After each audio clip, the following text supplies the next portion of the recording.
Hi all! Today we're going to learn how to make eggplant parmesan. And it's really not as hard as you think it is. It's kind of very similar to lasagna, if you saw my YouTube on that.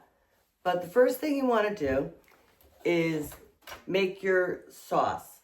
Now, I made my sauce yesterday, and I have it all set right now, but I'll run you through how to make the sauce. So I had a little time yesterday, so I made the sauce yesterday so it would be easier for today. And to run you through quick on making the sauce, I just put a little bit of olive oil into the saucepan. I added the sausage. I fried that, both sides, till it was cooked. Removed that, add the hamburger, stirred that up and browned that until that was cooked.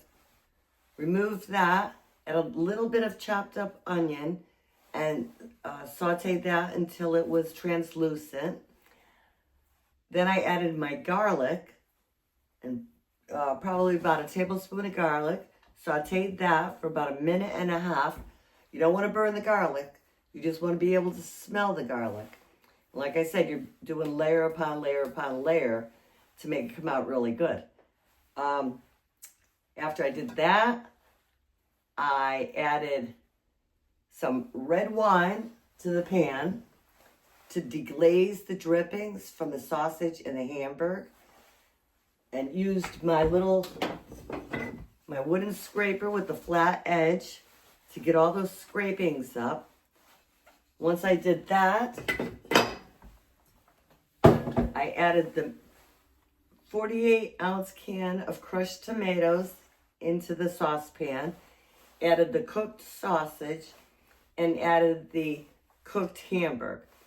Then I put it on low and simmered it very, very little bit of bubble, stirring it maybe every 15 minutes. So I simmered it for about an hour, 15 minutes. Sauce is done. I put it in the refrigerator. I took it out and just put it back on the stove to warm it up, because in the fridge it gets kind of cold and it's not as easy to work with. So that's the end result with all the sausage and hamburger and everything in it. Our next step is going to be the eggplant, which we're going to do now. Okay, so we're over at the workstation here. We're going to do the next step. So you will always want to get all your ingredients ready first. Get things as neat and organized as you can, because it just makes it a real lot easier. So what I did was I have my flour, I have my breadcrumbs, and I'm going to crack 3 eggs and put them in this bowl and stir it up with a fork. Let me correct that terminology. We're not going to stir the eggs up with a fork. We're going to whisk the eggs up with a whisk. Whisking. Not stirring. It's like you dock a boat, you don't park a boat. So try to get the technology down, right? Okay, I've got 2 eggplant, this big baby, this littler one. Not really sure how much we'll use. We're gonna have to kind of play it by ear. But what we're gonna do is we're gonna slice up the eggplant in slices that are probably about, I'm gonna do them pretty thin. That's about 1/4 inch thin.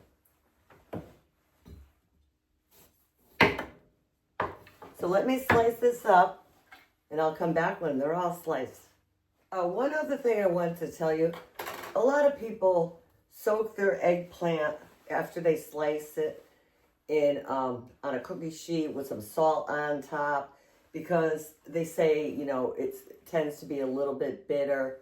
Well, I don't know. I don't really go with all that anymore. I don't know if they're growing eggplant, hybriding it so it's not as bitter, but I've noticed that it really isn't that bitter, and I don't think you need to go through all those steps.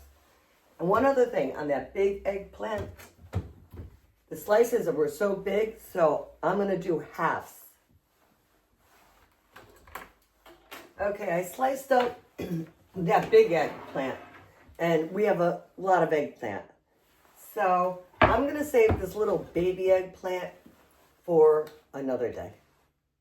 Okay, in the meantime, I preheated my oven to 350 degrees because what I'm going to do is we're going to go through the process of the eggplant and put it on a cookie sheet, and we're going to bake it in the oven at 350 for about 20 minutes instead of frying it. I think it comes out better. It's a little lighter tasting. We may need 2 cookie sheets, but we'll see how it goes. And we'll see how it goes with the size of the casserole dish. I have a pretty big one. It's like 9 by 12. I think it should do the trick. But let's get started on the process. So in front of me, right in line, we have flour first. Then we have the whisked egg. Whisked, not stirred. And we have breadcrumbs. And which I kind of doctored up the breadcrumbs. I added some more Italian seasoning and a little bit of garlic powder and stirred that up. So we're going to take 1 slice of the eggplant. We're going to coat it in the flour. And we're going to coat it in the egg, the whisked egg. And then we're going to coat it in the breadcrumbs. And then we will place it on the cookie sheet. So let me do the rest of these and I'll be right back.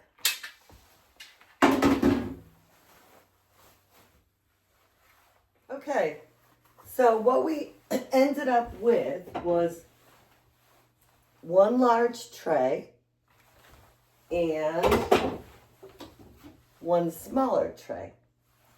I did end up having to add another egg to the egg mixture and a little more breadcrumbs to the breadcrumbs, but that's no big deal. You know, put another egg in, add some more breadcrumbs. So I'm going to go over, pop it into the oven. Okay, like I said, the oven is preheated on 350.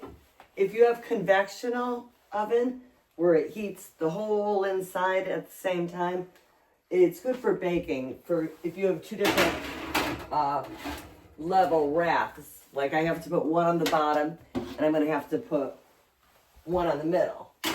But, okay, it's in the oven. We're going to set our timer for 20 minutes.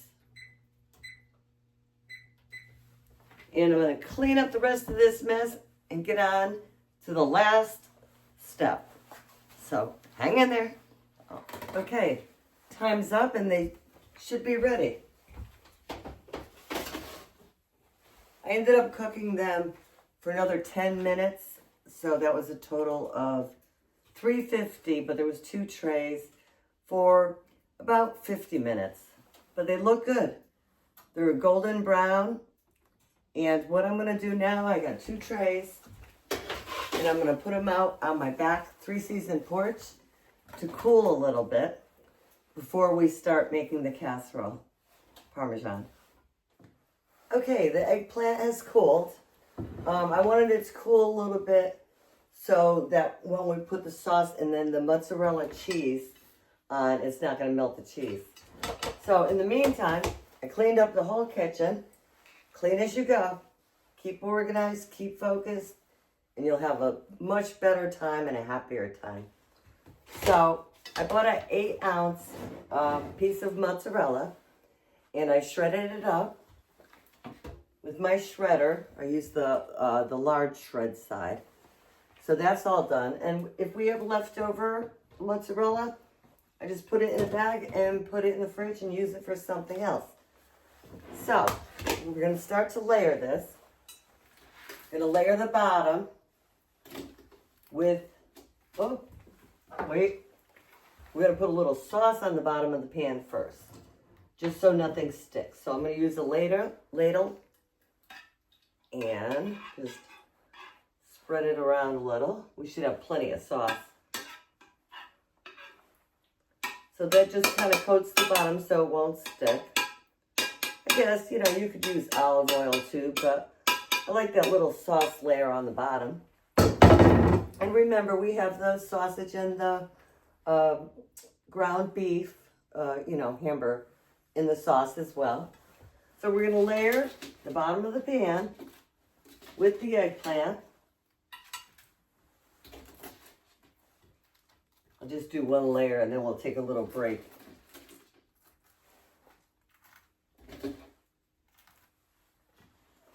Layering the bottom of the pan. Okay. So now we got our first layer. I'm going to put a little bit of sauce on top of that with the ladle. You know, you don't have to go crazy.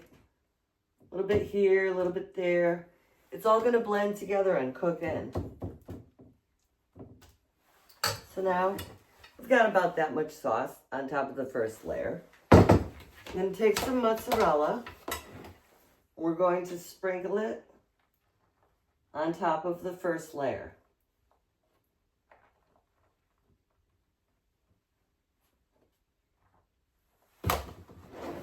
So now it looks like that. Okay, I'm just gonna quickly do the rest of it and I'll be back in about 1 second. Okay, so now we're done. We've got dinner all prepared to bake tonight. I want to go back to one thing. I think in the beginning of the video, I said I used a 48-ounce can of crushed tomatoes.